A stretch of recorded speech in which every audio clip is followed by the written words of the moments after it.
Hello there, this is Ken, and thank you for tuning in to the Model Building and Retirement channel. This is going to be the first of a two-part episode where I do the build of the Foose FD-100 pickup truck by Revell. And this is my first attempt at a candy paint job, which goes south on me. So stick around after the intro and I'll show you what went wrong with the paint and how I went about fixing it.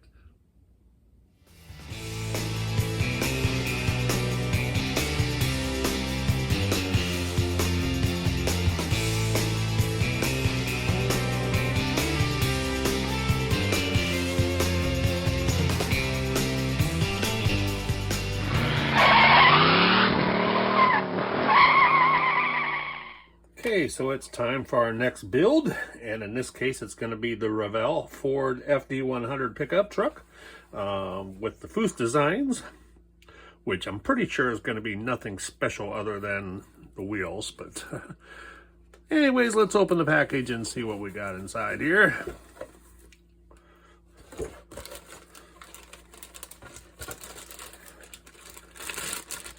Okay, so we got our body. We got the cab of the truck here. Very shiny plastic. And the back end. All molded together. The fenders are applied already. Tailgate's already applied. Alright, so we got our glass, including headlights. And then of course it's a Foose signature thing as these low profile tires, which I'm not really a fan of, but I think with this kit I will do it since I'm going to kind of go for that custom look. All right, so then we got our bed, hood, and step side for the cab. Part of the under seat pan of the body and front seat, and part of the interior. Interior doors, dashboard, steering column, steering wheel. Chassis and suspension parts, frame. From our red tree is our taillights. Then we got our engine and underhood parts, including aftermarket disc brakes, because I know disc brakes did not come back in the 50s. Okay, exhaust. Then we got our rooftop, very rooftop, our firewall, and some more suspension parts, rear end, all that stuff. All right, then we got our chrome tree. Let's take a look at that. Okay, so we got our aftermarket Foose wheels. They're pretty cool looking. And then we have our chrome front grille, chrome bumper, front rear bumper, door handles.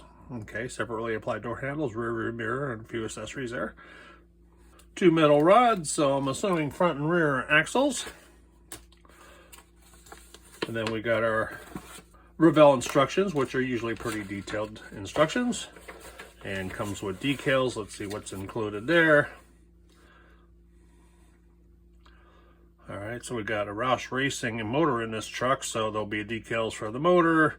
You got your faux wood for your bed liner, and some miscellaneous decals. I'm not sure what they are until I look at the kit instructions there. Okay, so let's start cleaning up things and we'll start building. Okay, so I've kind of separated everything that's going to get body color. It's usually the first thing I do is paint the body. So in this case, I'm also test fitting the hood. It's a little bit tight, so I'm going to sand that down a little bit so it fits loose. Because if it's tight now, it's going to definitely get tighter once all the paint is on there. Then for, I'm not familiar with the old 50s trucks, but this roof is separately applied. Well, I'm going to be spraying a custom candy color here, and I'm going to want that to match, so I'm probably going to be gluing that together. And then also on the bed area here, so you got your decals and stuff for your bed, or I'm going to paint it to make it look like wood. I haven't decided yet, but I'm going to paint the bed area here all same color. And I'm even going to paint this, even though that's going to get faux wood. It's going to get wood on the bottom, and your running board is going to be something different. There are bits and pieces that will show, like the tops of these running boards from the side and this little area here, that will show the body color. So I'm not going to really concentrate on painting the whole thing, but I'm going to make sure I paint these areas really good and do the clear coat and all. So I'm going to do my normal prep work. I'm not going to bore you on camera for that because a lot of my videos I've already done that on. So if you want to see how you prep a body, most of my other build videos will show that. So I'm going to prepare these for paint. And I still don't have any airbrush primer left, and I'm not going to place an order to MCW until I have a significant order. You know, that way you save on combined shipping. But I'm going to use my Mr. Hobby Mr. Surfacer 1000 gray primer to prime everything. And then this card's going to be shot in a turquoise gloss lacquer candy paint. So this is going to be a very transparent green. It's pretty dark if you look at the bottle, but it would take many, many coats to achieve that finish. So, you know, this is going to be my first candy colored build since I've returned to the hobby. So it's going to take several coats. I'll definitely concentrate on that in the video. But what you have to do with the candy color is you have to have a base. So I also didn't have any lacquer silver, but I'm going to use silver base, and this is a Tester's Extreme Lacquer. So you got to remember, lacquer on lacquer is good, and then like clear enamel over everything is good, but you don't want to use any kind of enamel and then lacquer later because that'll screw up your paint. It'll just eat it because the solvents are going to be too hot. So I'm going to use, I believe this is lacquer base too. So you're going to use lacquer-based primer, lacquer-based base coat, and a lacquer-based candy. And then on top of everything, it's going to be the MCW Gloss Clear Enamel with their hardener, thus making it a 2K paint job. So, all right, I've got everything sanded down and washed and dried and ready to go to primer. I gathered up quite a few more parts because being that this is going to be a custom build and supposedly a Foose truck, I'm going to do everything in body color, including the engine. So that's going to be in the candy green. Gathered up a bunch of under the hood parts and the rear end here and whatnot. So everything's gathered up. I'm going to prime this off camera because I really want to concentrate the video on the painting for candy colors. I think everybody who's been following my channel has seen enough primer shooting, but you know, I'm just going to shoot it with Mr. Surfacer 1000 gray. Give that a nice little coat here and give it about 6 hours dry time, and then I'm going to go with my base color, which I will put on camera. So I'll see you after primer. Okay, so everything has been shot with the Mr. Surfacer 1000 gray primer, and it looks really good. It's very smooth, so it's not even going to need any sanding. I looked this over all real good. All I'll do is give it a little dusting with my anti-static brush before I spray. Now, again, I'm spraying a candy paint. So this episode is a little bit different than spraying my traditional MCW enamels. The candy paint is going to be a lacquer. And one of the advantages with lacquer paint is that it dries much quicker. Goes on extremely thin, but dries very quick. So you can actually, if you do get, one of the advantages is if you get dust in your paint, you know, it dries enough where you can correct that dust by lightly sanding it off before you hit the next coat. And you can recoat quickly one after another. Okay. Now, what is candy? Candy is a very transparent color. So it needs several coats for that color to start to show. So right now it looks pretty dark in this bottle, but it's going to take quite a few coats to get a dark color if that's the shade you want. Now with candy, it all comes down to the base. What is a base? Well, in my case, I'm going to be spraying a type of silver. This is called Diamond Dust Silver. It has a little bit of metallic in it. So some of your basics with candy colors is if you use like a white pearl as a base, your candy color will be its brightest. Very bright.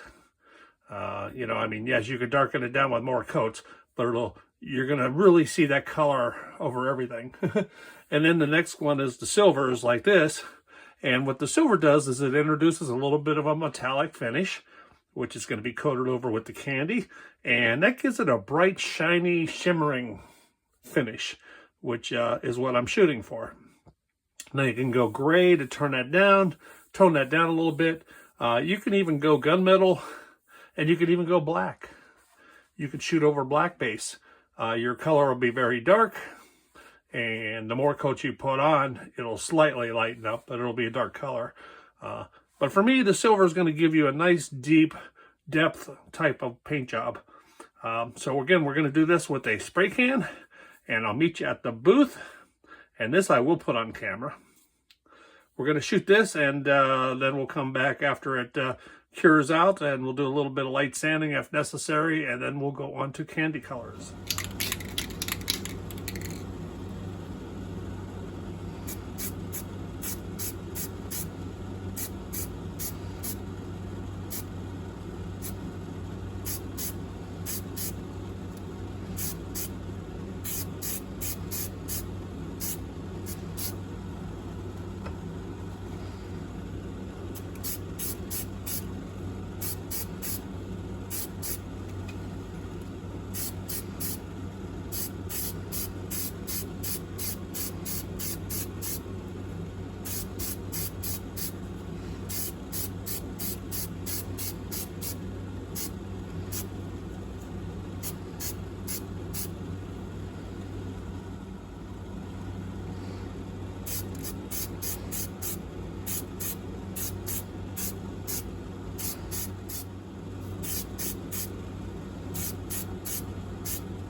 Okay, so we're getting ready to spray the candy color.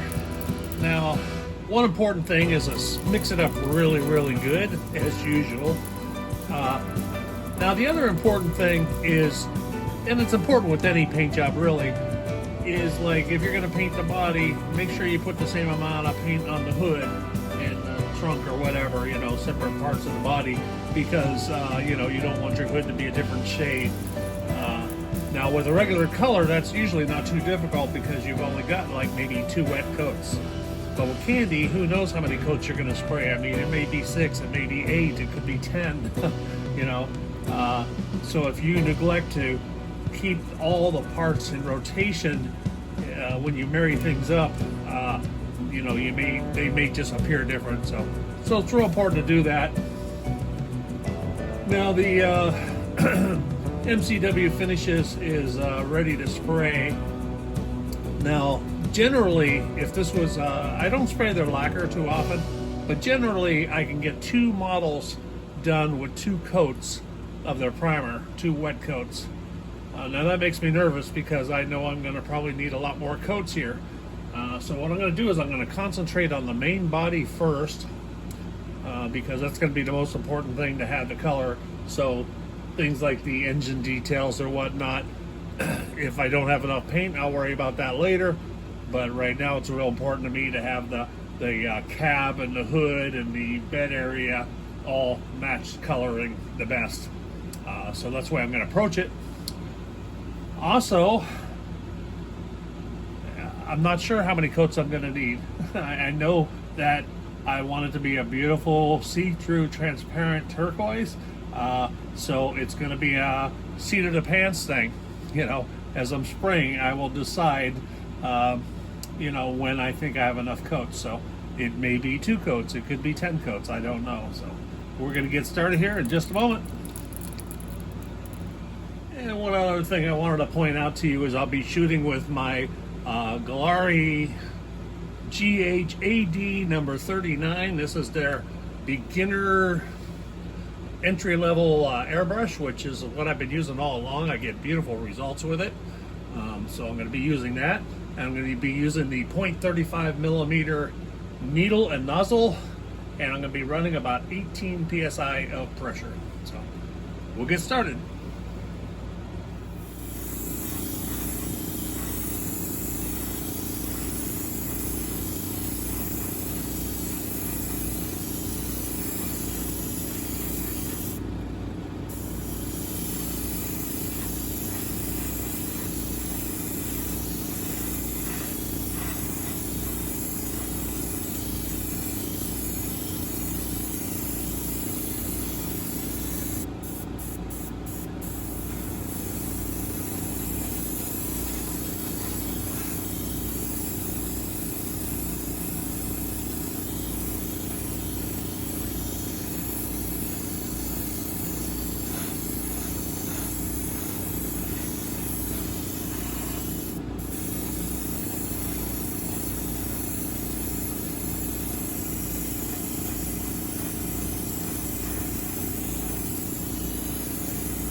Hold it, hold it, hold it, cut, cut, cut, cut, hold it.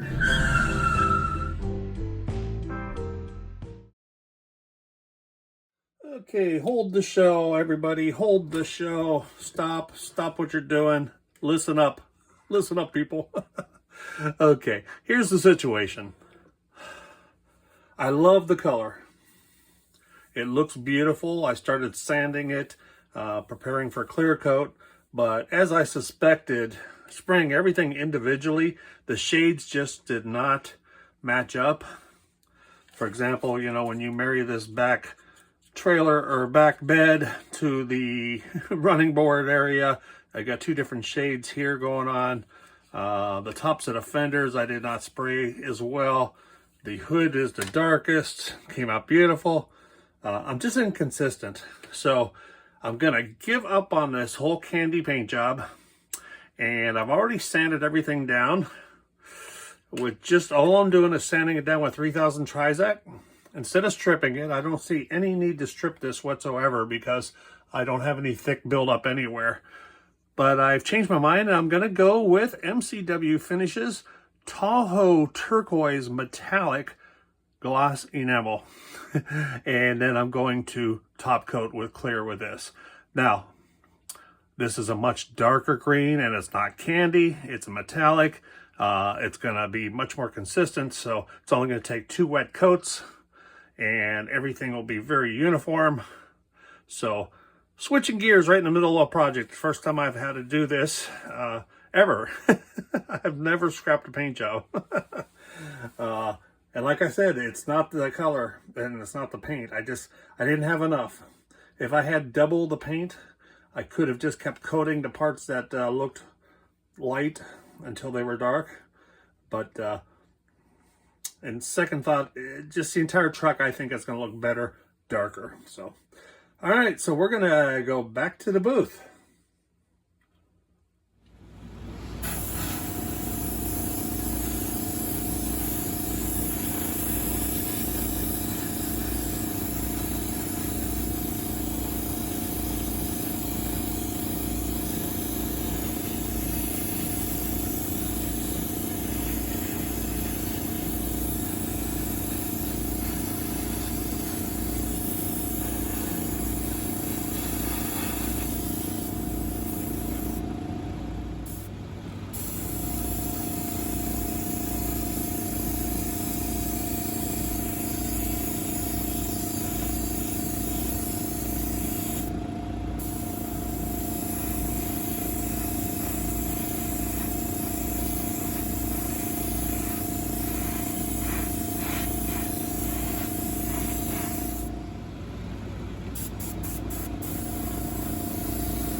Okay, friends, we're here after repainting with the enamel Tahoe turquoise metallic. And I am here to tell you that there are no mistakes in modeling. No mistakes in modeling whatsoever. What you call them are happy accidents. Okay, so in the case of this paint job, I was really digging the shade of the candy. I thought it was really pretty, but I can tell that the shades were uneven throughout the body, and you know, I couldn't live with that. But I'm loving this color like 10 times more. And it covered really, really well. And I don't think you can really tell the difference between the way that candy was laying over that silver metallic and the way this metallic turquoise goes on. And this is not even clear coated yet. This is just, you know, out of the booth color, which the MCW enamel can be used alone. You do not have to clear it, but I do. But that looks great.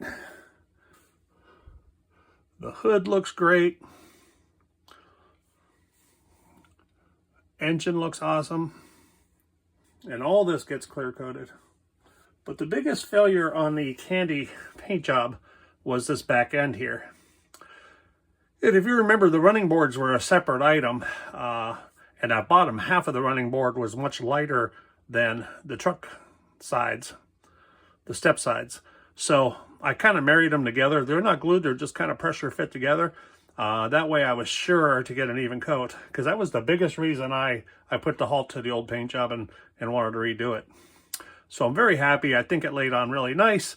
We'll get some clear on there, and we're going to see a show truck. So that's why I want to tell you, happy accidents. There are no mistakes.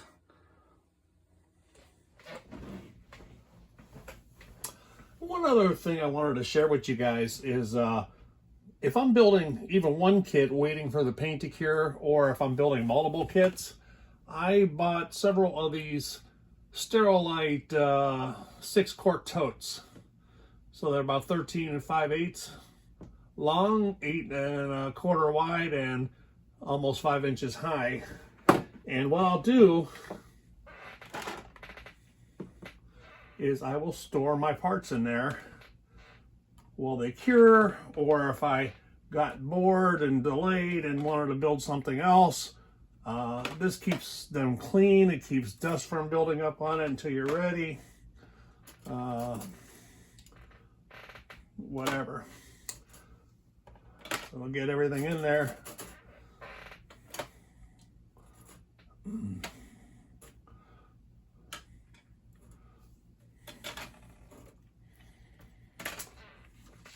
Okay, then I'll cap it off. Now, if the paint is not fully cured yet, like in the case of this, I have not clear coated yet. I'm still waiting for the paint to cure a little bit before I can do any sanding or painting.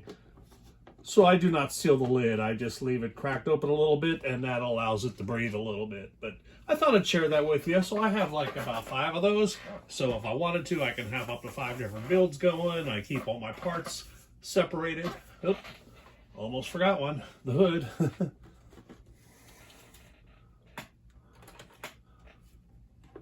There we go. Anyways, just wanted to share that with you. Well, I hope you enjoyed part 1 of the 2-part episode. So part 2 will be coming up in about a week.